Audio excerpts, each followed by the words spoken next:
Esther 7. So the king and Haman went in to feast with Queen Esther. On the second day, as they were drinking wine, the king again said to Esther, "What is your petition, Queen Esther? It shall be granted you.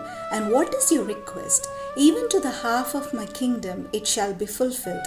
Then Queen Esther answered, "If I have won your favor, O king, and if it pleases the king, then let my life be given me, that is my petition, and the lives of my people, that is my request. For we have been sold, I and my people, to be destroyed, to be killed, and to be annihilated. If we had been sold merely as slaves, men and women, I would have held my peace. But no enemy can compensate for this damage to the king." Then King Ahasuerus said to Queen Esther, "Who is he, and where is he? Who has presumed to do this?" Esther said, "A foe and enemy, this wicked Haman." Then Haman was terrified before the king and the queen. The king rose from the feast in wrath and went into the palace garden. But Haman stayed to beg his life from Queen Esther, for he saw that the king had determined to destroy him. When the king returned from the palace garden to the banquet hall, Haman had thrown himself on the couch where Esther was reclining, and the king said, "Will he even assault the queen in my presence in my own house?" As the words left the mouth of the king, they covered Haman's face. Then Harbona, one of the eunuchs in attendance on the king, said, "Look, the very gallows that Haman has prepared for Mordecai, whose word saved the king, stands at Haman's house 50 cubits high." And the king said, "Hang him on that." So they hanged Haman on the gallows that he had prepared for Mordecai. Then the anger of the king abated. Esther 8. On that day, King Ahasuerus gave to Queen Esther the house of Haman, the enemy of the Jews, and Mordecai came before the king, for Esther had told what he was to her. Then the king took off his signet ring, which he had taken from Haman, and gave it to Mordecai. So Esther set Mordecai over the house of Haman. Then Esther spoke again to the king. She fell at his feet, weeping and pleading with him to avert the evil design of Haman the Agagite and the plot that he had devised against the Jews. The king held out the golden scepter to Esther, and Esther rose and stood before the king.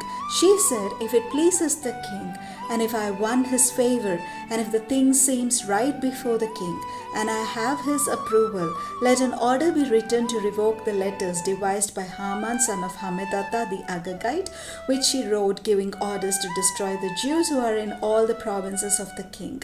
For how can I bear to see the calamity that is coming on my people? Or how can I bear to see the destruction of my kindred?" Then King Ahasuerus said to Queen Esther and to the Jew Mordecai, "See, I have given Esther the house of Haman, and they have hanged him on the gallows because he plotted to lay hands on the Jews.